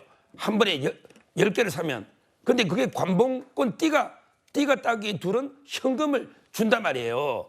우리가 은행 가도 자기 계좌에서 찾아도 관봉권 띠가 둘은 새 돈은 못 찾잖아요. 이거는 청와대 특수활동비 외에는 안 되잖아요. 모든 의상비나 이런 게 다 특수활동비가 아닌가. 이 5천만 원도 특활비 남은 거 아닌가. 이렇게 의심이 가니까 조사하는 거 아닙니까?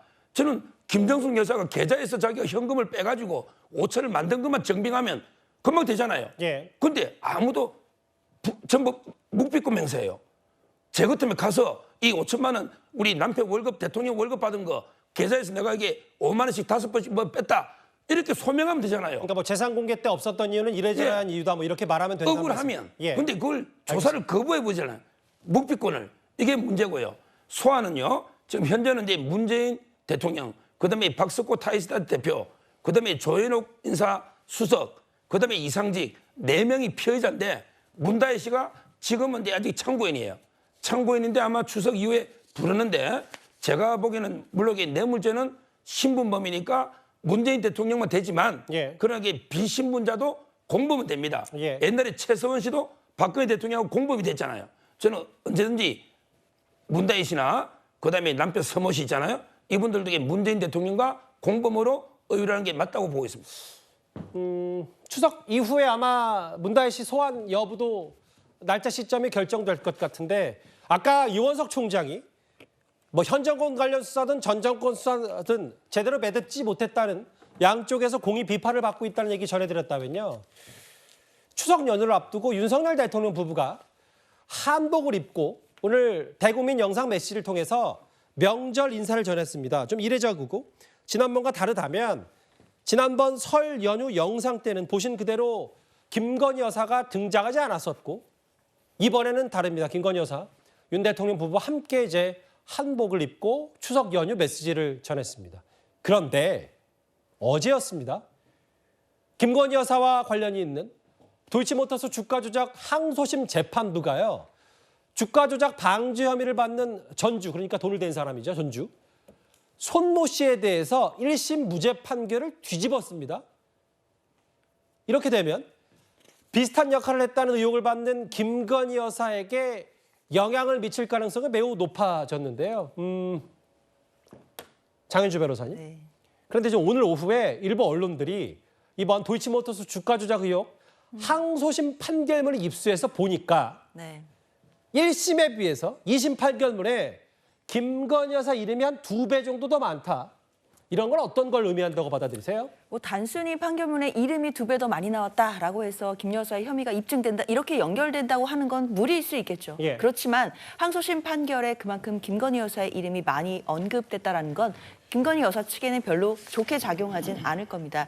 특히나 이제 계속 알려진 것처럼 1심에서 무죄를 받았던 전주인 손모 씨가 2심에서는 결국 방조 혐의가 추가가 돼서 공소장이 변경됐고 그리고 유죄가 나온 사건이기 때문에 김건희 여사도 단순히 계좌를 빌려준 것에 지나지 않는다라고 주장하는 것 이것은 이젠 좀 힘을 받기가 어렵지 않겠나라는 생각이 듭니다. 예. 결국 방조 행위, 주가 조작 혐의가 있다라는 걸 알면서도 계좌를 빌려줬다라고 한다면 방조 혐의가 얼마든지 적용될 수 있는 것이고 과연 김건희 여사에 대해서도 검찰이 이 방조 혐의에 대해서 수사를 하지 않을 지금 명분은 없는 것이고요. 마찬가지 상황이다라고 한다면 사실 기소를 하지 않을 이유도 찾기가 어렵기 때문에 예. 뭐 인터뷰에 따르면 뭐 김웅 전 의원 같은 경우에도 검사 출신이신데 뭐 본인이 검사였다면 이거 방조 혐의로 기소하는 것이 맞지 않나라는 취지의 말씀도 나오시더라고요. 예. 많은 법조인들이 사실상 손모 씨가 기소돼서 지금 유죄가 나왔기 때문에 김건희 여사에 대해서도 이제는 불기소할 이유를 찾기가 더 어렵다라는 평가들이 우세한 것 같습니다. 예. 저는 이제 김건희 여사는 저 손모 씨하고 비교할 게 아니고요. 예. 90만 명이 전주가 있잖아요. 예. 그중에 90명하고 김건희 여사는 비교하는 게 맞아요. 김건희 여사보다 그 금액이나 계좌가 더 많은 사람도 몇 명 있어요. 예. 근데 저 손모 씨는요. 공동정범으로 기소가 된 거예요. 예. 근데 예비적으로 공동정범이 안 됐을 때 이분을 깎아주는 방조로 예비적으로 해놓은 거죠. 예. 저분은 아예 공범으로 봐야 돼요. 김건희 여사하고 다른 게 그러니까 김건희 여사는 계좌는 빌려줬지만 이 시세 조정은 몰랐다는 취지를 계속 얘기하고 있는데 손모 씨는 그게 다르다는 말씀이십니까? 손모 씨는요. 자기가 이게 75억 이상 거액을 대출받아서 예. 그다음에 그 7개 계좌로 하는데 문제는 이제 사고 팔 때마다 문자를 주고받은 이게 있습니다. 이거는 제가 보기엔 거의 공범, 공동정범이에요. 예. 근데 이제 1심에 무죄가 나오니까 판사가 예비적으로 방조를 넣어놓은 건데 김건희 여사하고 결정적으로 다른 게 금액도 뭐 터무니 차이 나지만 김건희 여사는 1인 매매입니다. 무슨 말이냐면 계좌를 이렇게 알아서 굴려줘가지고 돈을 벌게 해주는 예. 그러니까 매매에 직접 관여하거나 이게 아니고요. 저분은 직접 사고 팔면서 문자가 다 있어요. 지금 사면 되느냐, 예. 팔면 되느냐, 문자를 주고받은 이게 결정적으로 성격이 다른 거예요. 알겠습니다. 따라서 저분이 뭐 방조 유죄가 돼서 김건희 여사도 방조다. 이거는 논리적으로 말이 안 되는 거고요. 하나만 더 말씀드리면 김건희 여사는 정권사 직원하고만 통화했지. 저분은 조정하는 시세 조정 정범하고 문자를 주고받은 이런 게 많이 있다. 이거 차이를 분명히 알아야 됩니다. 뭐 다만 근데 이제 서정 변호사 말씀 중에 이제 대통령실이 지난번에 1심에서 손모 씨 무죄였으니까 당연히 비슷한 전주인 김건희 여사도 무죄 아니냐는 취지의 얘기를 했기 때문에 아마 이것 때문에 김건희 여사의 기소 여부 이렇게 좀 전주가 1심에서 뒤집혔으면 김건희 여사도 재판에 넘겨지는 거 아니야? 그런 가능성 얘기를 언급한 거기 때문에 두 분 말씀 변호사의 말씀도 잘 들었습니다.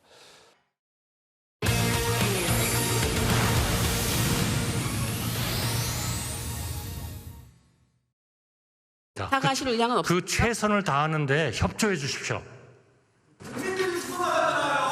그거는 가짜 뉴스입니다. 가짜 뉴스예요. 죽어나가요? 어디에 죽어나갑니까? 최선을 다하고 있습니다.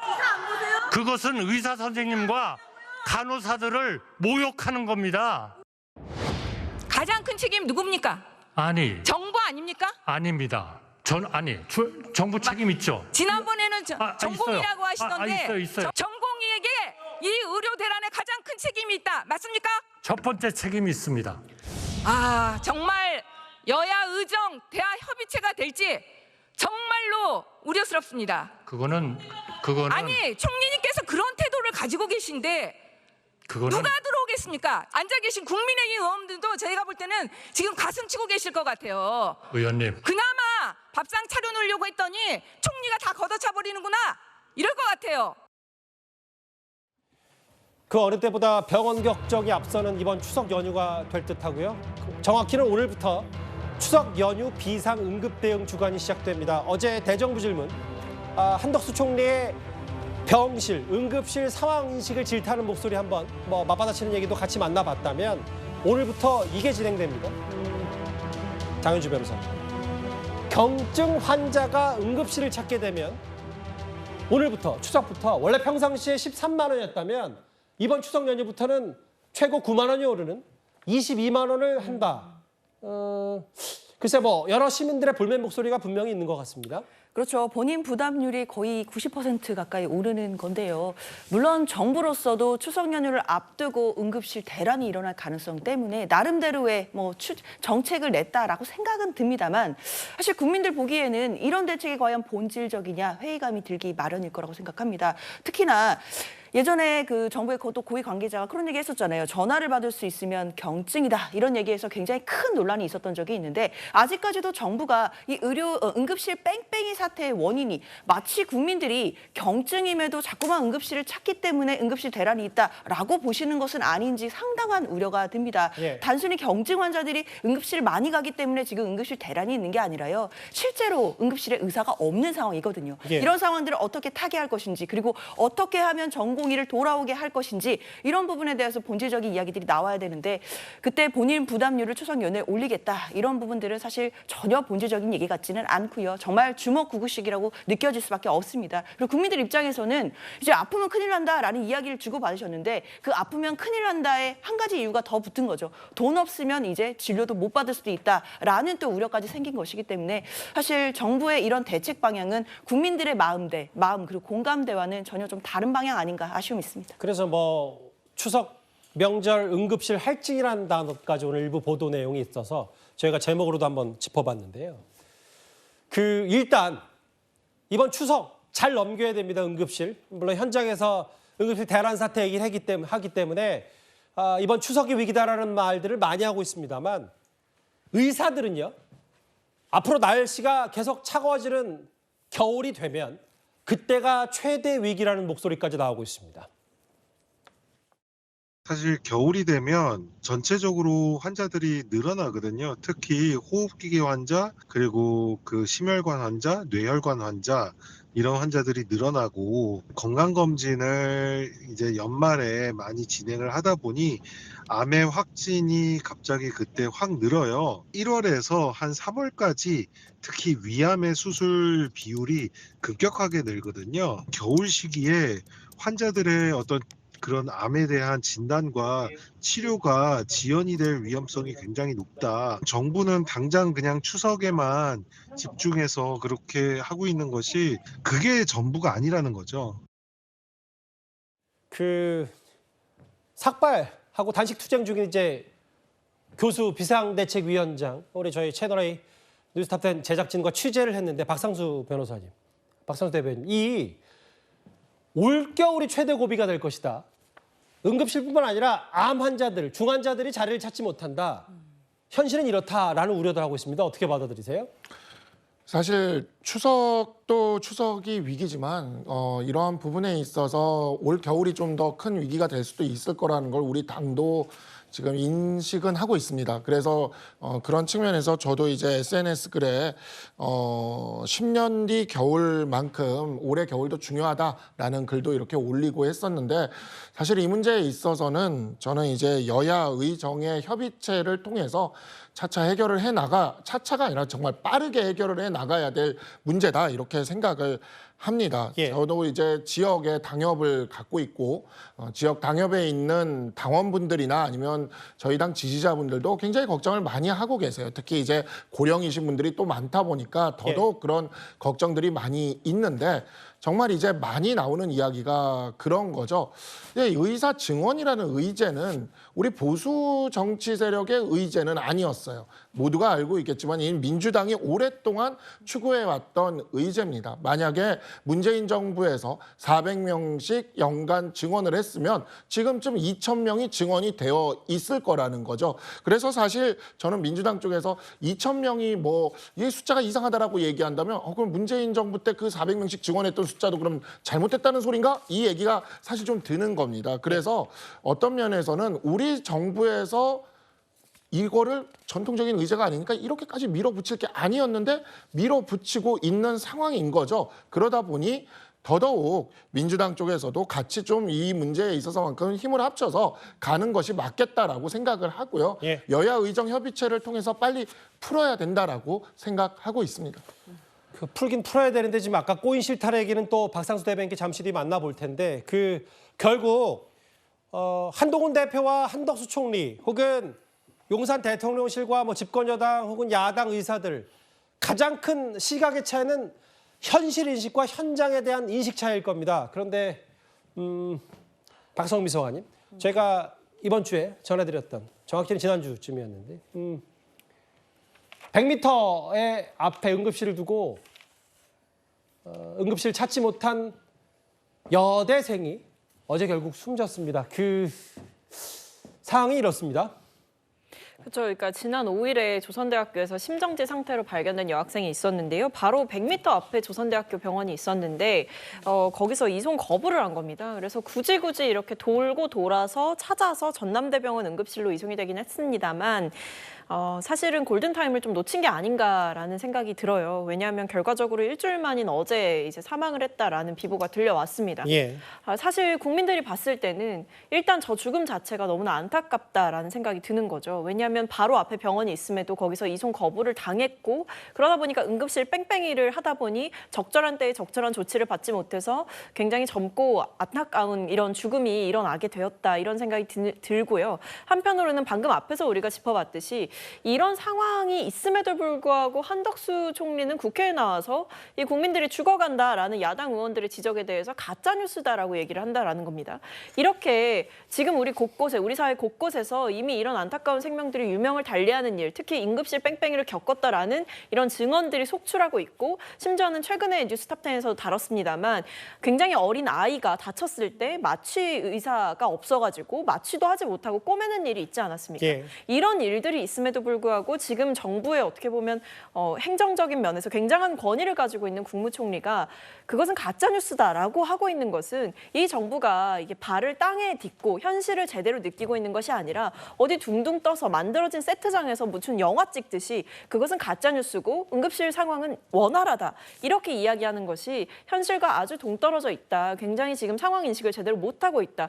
그러다 보니까 국민은 오로지 불안에만 떨고 있는 상황이다. 이런 것은 다 국민의 몫이냐. 이런 볼멘 소리가 나올 수밖에 없는 거죠. 어제 비공개 자리에서 고위당정협의회 한동훈 대표와 한덕수 총리의 설전도 있었다라는 소식 저희가 전해드렸었는데 한동훈 대표 연일 의료계를 향해 호소하고 있습니다. 오늘은 한동훈 대표가 제 말을 들으면 된다라는 표현까지 있었습니다. 제가 의료계 주요 단체 분들과 직접 소통하고 있고요. 여러 가지 고민이 있으시지만 결정을 위해서 여러 가지 준비를 하고 계신 것으로 알고 있습니다. 정부도 의제를 자신들이 제안하겠다는 건 아닙니다. 이 의제 여부하는 거는 지금 제가 제안한 것이니까 제 말을 들으시면 되지 않겠습니까? 전제 조건 없이 의제 제한 없이 국민의 건강과 생명만 생각하고 빨리 보이자라는 호소를 드립니다.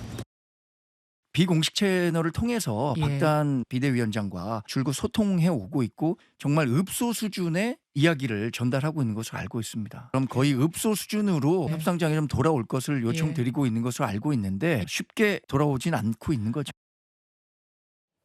오늘 박상수 대변인, 한동훈 대표 얘기 중에 제 제안이니 제 말을 들으시면 된다. 뭐 여러 의미심장하기도 하는데 어떻게 저희가 판단을 할까요?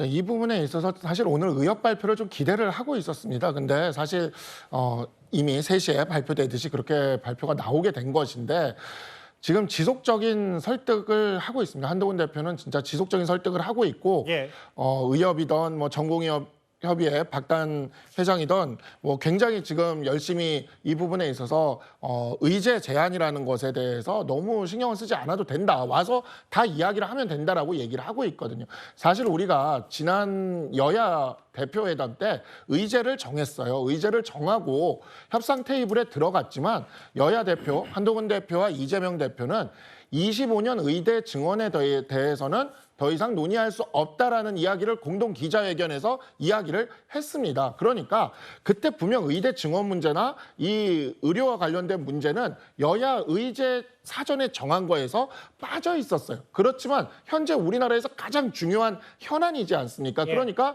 여야 대표가 모였을 때 당연히 그 얘기를 할 수밖에 없었고 그 25년의 경우에 있어서는 수험생과 학부모들을 생각했을 때 이 부분에 있어서는 지금 손을 대기가 좀 어렵다라는 그런 합의까지도 여야 대표가 했던 겁니다.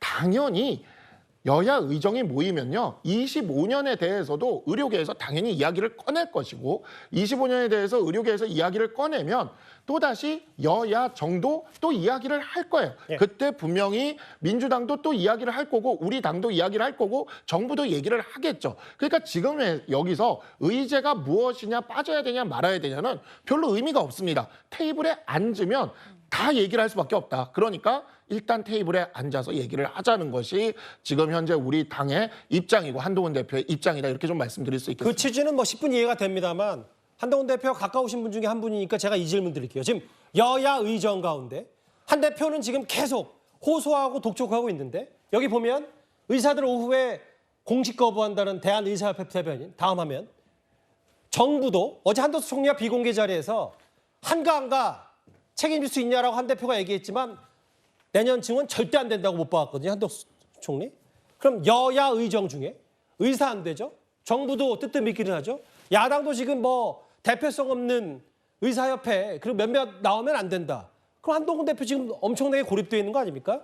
고립되어 있다기보다는 이 모든 생각들, 변하는 생각이 없는 사람들을 끌어모으고 있는 중입니다. 그리고 끌어모으는 이 과정이 결국에는 오늘 의사단체 8개 단체 거기에서도 한동훈 대표에 대해서 적시하면서 이렇게 이야기를 했거든요. 지금 누가 옳은지에 대해서 이야기할 게 아니라 어떻게 이 문제를 해결할지에 대해서 논의하는 것이 바람직한 방향이라고 생각한다라고 분명히 언급을 했습니다. 그래서 이러한 부분들에 있어서 여야 의정이 협상을 하기 전에 일종의 각각의 입장들을 내세워서 이렇게 주장하는 것은 저는 충분히 가능하다고 생각을 합니다. 그러나 테이블에 앉히는 역할을 지금 한동훈 대표가 맡았기 때문에 그 역할에서 최선을 다하고 있다. 이렇게 좀 말씀을 드리고 싶습니다. 그러니까 이제 답이 다 된 듯하고 안 된 듯한데 왜냐하면 취지는 10분 공감합니다만 설득하는 게 잘 안 되니까 그러면 뭐 어떻게 해야 되냐라는 거에 대한 질문이었는데 어떤 말씀인지 뭐 대략적으로는 알겠어요.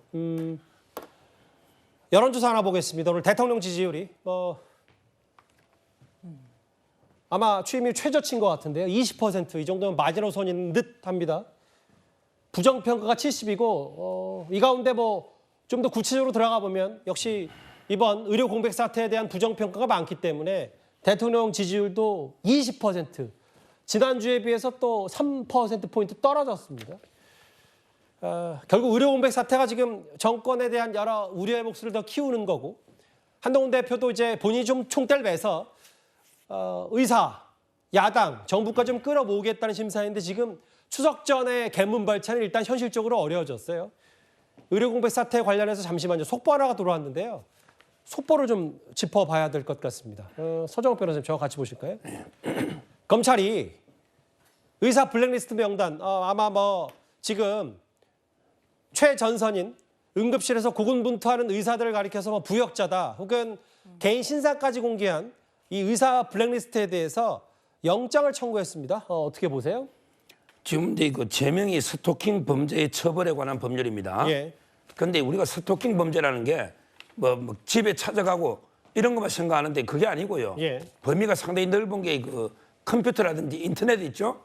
인터넷에서 이제 그 이름을 거론하면서 계속 이제 비방하거나 모욕을 주거나 이런 것도 다 스토킹 범죄에 해당합니다.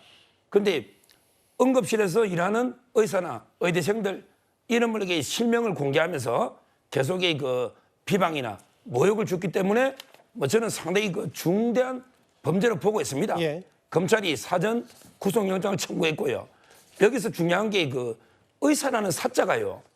우리 회계사, 변호사, 중개사 할 때 사자하고 틀려요. 예. 그분 우리는 선비 사자를 써요. 장기판에 선비 사자.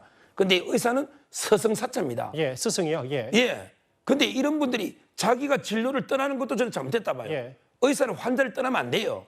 근데 일을 하는 동료 의사를 이렇게 비방하고 모욕 주고 이러면 이게 진짜 이거는 저는 잘못된 중대한 이게 범죄이라 보고 예. 오죽하면 이게 검찰이 공공수사부에서 이번에 그 영장을 청구했거든요. 저는 뭐 영장이 발부될 거로 봅니다.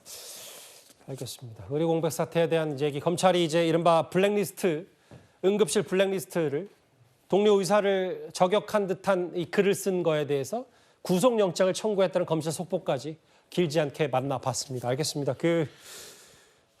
일단 여야 의정 대문발차 협의체 추석 전 시작은 불가능해졌기 때문에 앞으로 추석 때 어떤 일이 발생할지에 대한 여러 걱정과 우려가 나오고 있는데 일단 이 소식 1위는 여기서 정리하도록 하겠습니다.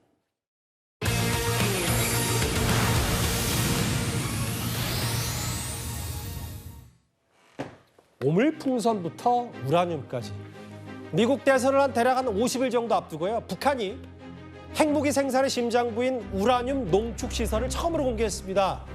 이 사진 보신 그대로인데요. 정확히 어딘지 영변인지 아닌지는 알 수 없습니다만 북한의 김정은은 우리나라와 미국을 보란 듯이 이곳을 보기만 해도 힘이 난다 이런 표현까지 썼습니다.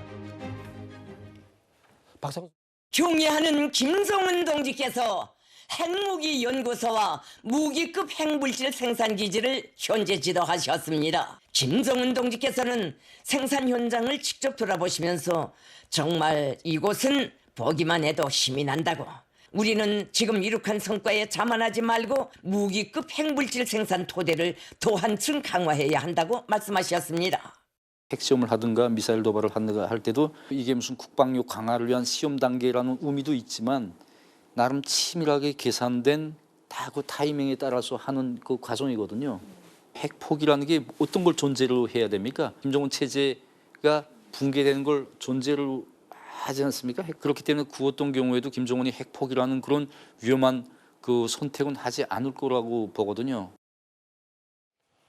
북한 매체가 공개한 북한 김정은이 직접 방문한 이곳 바로 고농축 우라늄 시설. 북한이 전술핵 아니면 핵물질을 생산할 수 있는 농축 시설을 처음으로 공개했습니다. 여기가 그동안은 증언으로 혹은 여러 가지 전문가들의 예상과 분석으로만 알려졌던 곳인데 처음으로 공개된 저 북한의 핵탄두 제조 농축 시설입니다. 박상수 변호사님.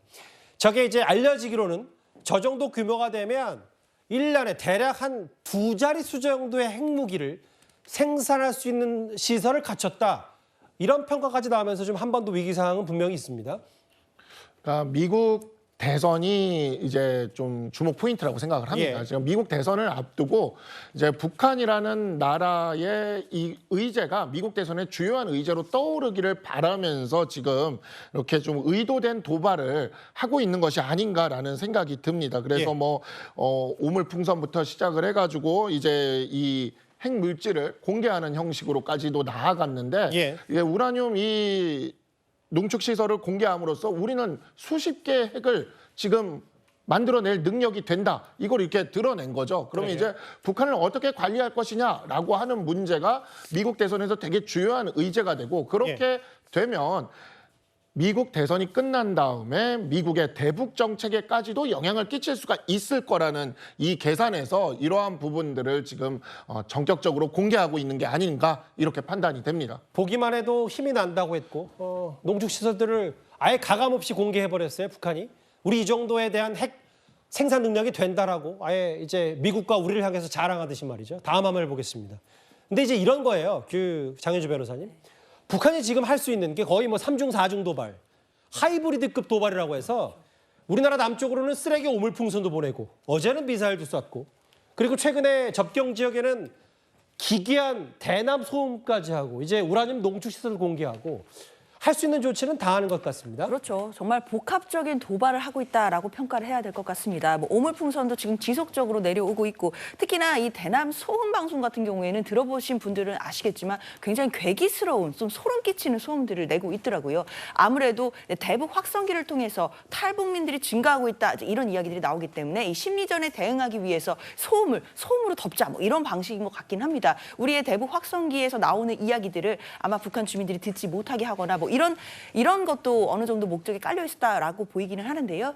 이런 복합 도발이 있는 것은 당연히 이제 미국의 대선이 11월로 지금 예정되어 있고 한 두 달 정도 남았나요? 그런 상황이기 때문에 북한의 존재감을 좀 높이기 위한 부분이 있을 것이라고 생각하고 우리 정부를 향한 것도 우리 나라를 향한 부분도 있겠지만 결국에는 미국 대선 과정에서 이 북한에 대한 문제, 특히 북핵 문제가 의제로 떠올라서 자신들의 존재감을 띄우기 위한 목적이 다분히 숨어 있다라고 보입니다. 알겠습니다. 북한 도발 4종 세트 얘기까지.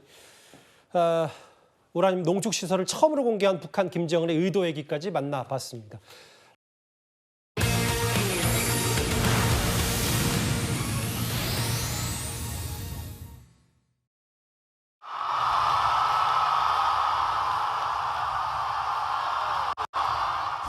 Two nights ago, Donald Trump and I had our debate.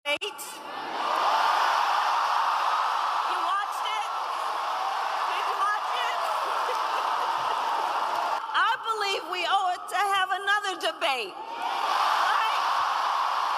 We owe it to the voters. Because here's the thing. In this election, what's at stake could not be more important.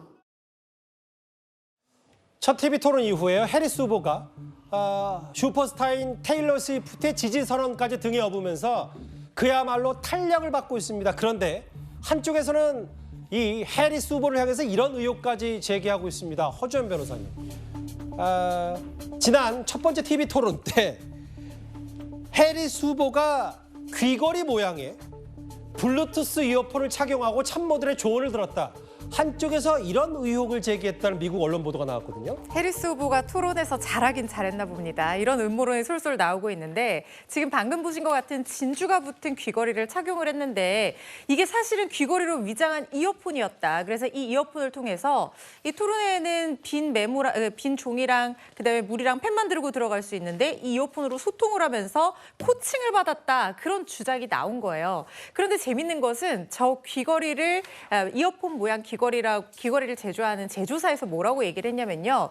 우리가 실제로 우리 회사 귀걸이 모양 이어폰을 해리스가 착용했는지는 알 수 없지만 공평한 토론을 위해서 남성용 버전도 만들 거다라고 하면서 트럼프 후보 얘기를 슬쩍 하면서요. 그런데 주황색을 개발하는 게 조금 다른 색이랑 매칭에 어울려서 주황색 귀걸이를 개발하는 게 좀 어렵다 이렇게 얘기를 했다는 거예요. 이게 뭐냐면 트럼프 후보의 사법 리스크를 빗댄 겁니다. 교도소에 가면 주황색 죄수복을 입잖아요.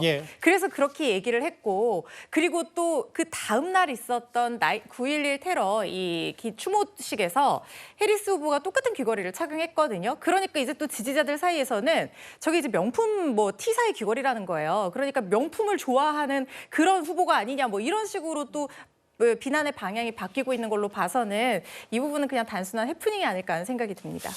근데 지금 아까 북한 김정은은 뭔가 우리 핵무기 만들 수 있다. 미국을 향해서 계속 선전포고식으로 하고 있지만 미국은 이 얘기보다 오히려 북한 이슈보다 한반도 이슈보다는 음모론에 지금 많이 쏠려 있는 것 같거든요. 자, 이렇게 무선 이어폰 음모론 말고도 사실 첫 번째 TV 토론 때 트럼프 후보가 얘기했던 이민자 누군가가 반려견과 반려묘, 개와 고양이를 먹는다. 이것 때문에 지금 일종의 밈, 온라인상의 동영상이 퍼지고 있습니다. We're the sauce on your steak. We're the cheese in your cake. We put the spring in Springfield. They're eating the cats. They're eating the dogs. They're eating the pets in Springfield. 저게 사실은 저렇게 약간의 좀 희화된 면도 있지만 당사자들이 지금 많이 최근에 이 파장에 걱정하고 있다는 얘기들도 좀 많이 나왔어요. 이거는 아까 그 귀걸이 이어폰 사건과는 다르게 제가 웃으면서 얘기할 수 없는 그런 수준의 음모론입니다. 왜냐하면 이 스프링필드, 오하이오주 스프링필드에 이 IT 출신 이민자들이 거주를 하고 있는데 이 IT 출신 이민자들이 뭐 주민들의 개와 고양이 같은 반려동물을 잡아서 먹는다 뭐 이런 얘기를 지금 트럼프 후보가 토론 중에 이걸 해버렸거든요. 예. 이게 일부 극우주의자들의 선동이자 음모론으로 이전부터 퍼지고 있었는데 이걸 미국 대선 후보가 토론의 장에서 마치 진실인 것처럼 확인되지 않은 사실을 관계를 얘기를 해버리니까 실제로 지금 스프링필드 이 지역이 난리가 났습니다. 특히 기존 주민들이 IT 이주민들 대상으로 굉장히 뭐 위협적인 언사들을 퍼붓는 경우가 많다고 하고 반감이 심해지니까 이 IT 이민자들은 아이를 학교에 보내기도 힘들고 실제로 이 시에 대한 어떤 폭탄 테러 이메일이 날아왔다는 거예요. 그래서 시청에서 관계자들 다 내보내고 시청을 일부 폐쇄하는 그런 사건까지 있었다고 하거든요. 지금 이거는 단순한 음모론 수준이 아니라 그릇된 갈라치기라는 생각이 들고 이걸로 인해서 누군가가 다쳐서는 안 될 텐데 굉장히 걱정스럽다는 생각이 듭니다. 홍정수 기자님, 이번에 특히 해리스 후보가 이른바 스위프트 공개 지지 효과를 톡톡히 보고 있어서 좀 탄력을 받았다라는 얘기 했다면 특히 백중세여서 여러 셀럽도 유명인들이 각기 다른 후보들 지지해서 많이 눈에 띄거든요. 네네, 그렇습니다. 사실 이제 테일러 스위프트가 누구를 지지할 것인가 이게 초미의 관심이었는데 이 토론 끝나고 나서 공개적으로 이제 고양이 안고 올리면서 나는 이 카멜라 해리스랑 그리고 이제 부통령 이름까지 썼죠. 팀 월즈를 지지할 것이다. 그렇죠. 얘기를 했고 그리고 이렇게만 얘기하고 그냥 모두가 투표에 열심히 참여했으면 좋겠다. 투표 동료했는데 실제로 투표 동료에 탄력을 받은 것처럼 이 투표자 등록 사이트 그 다음 날 하루 동안만 33만 7,826명이 방문했다고 그렇게 지금 보도가 나왔어요. 근데 이거를 하고 나니까 또 다른 연예인들도 이어서 뭐 셀레나 고메즈 가수죠. 비롯해서 뭐 조지 클루니 여러 그 배우들도 좋아요 막 누르고 또 일론 머스크도 좋아요. 스위프트 당신이 이겼어요. 이런 또 글을 달면서 또 공개적으로 지지를 선언하고 뭐 이 영향인지는 모르겠습니다만 그렇게 해서 4,300만 달러 한국 돈으로 577억 원의 또 모금도 해리스에게 쏠렸습니다. 이 첫 번째 TV 토론 이후에 여러 판세들이 요동치고 있는 미 대선 여러 유명 연예인들 얘기 함께 묶어서 정리를 해봤습니다.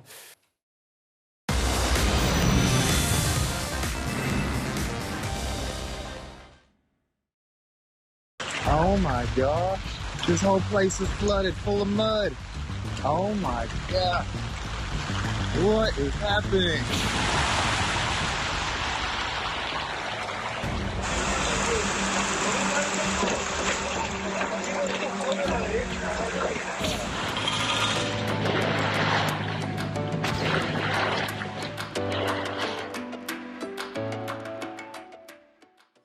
보신 그대로 울릉도에 이틀 새 무려 300mm가 넘는 폭우가 쏟아졌는데요. 한 외국인 여행 유튜버가 본인의 유튜브 촬영보다 먼저 수해 복구에 나서면서 눈길을 끌었습니다. 누굽니까 저분이? 이 사람 닉페이라고 하는 무려 20만 구독자를 보유한 미국인 유튜버입니다. 예. 자전거를 전 세계를 여행을 하면서 그걸 영상을 찍어서 올리는 걸로 굉장히 유명한 사람인데요. 예.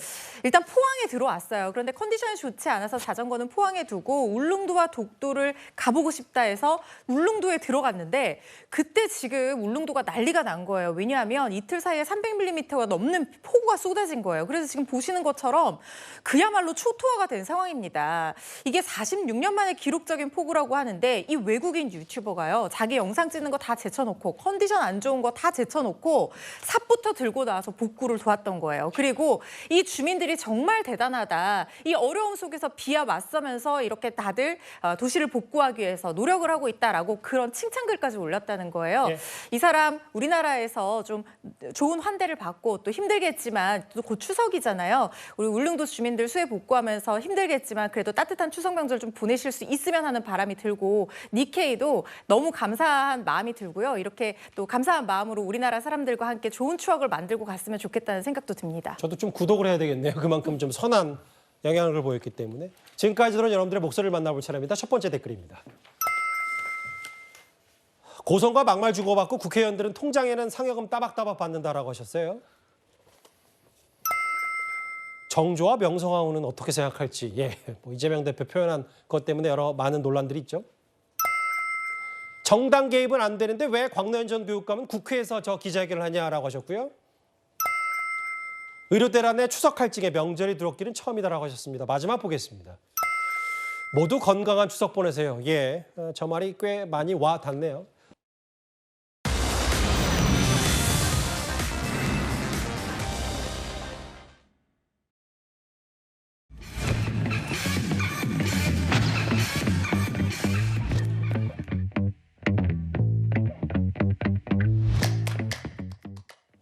기아 타이거즈의 치어리더 이주은 씨가 최근에 저희 뉴스탑10에서 전해드릴 정도로 이른바 삐끼삐끼 춤이 정말 인기가 많다는 얘기 했었는데 홍정수 기자님, 다른 나라에서 러브콜이 온 모양이더라고요. 대만 현지 언론 보도가 나온 거예요. 그 기아 타이거즈의 이준, 세계적으로 삐끼삐끼 춤의 어떤 이 인기를 끌었던 이 이준 씨가 내년에 우리 대만에 올 수도 있겠다 이런 보도가 나왔는데 실제로 이게 현실성이 있는 게 최근 1년간 우리나라 치어리더 10명이 이 대만의 야구팀의 치어리더로 뭐 팀원이나 팀장으로 이적을 했었고요.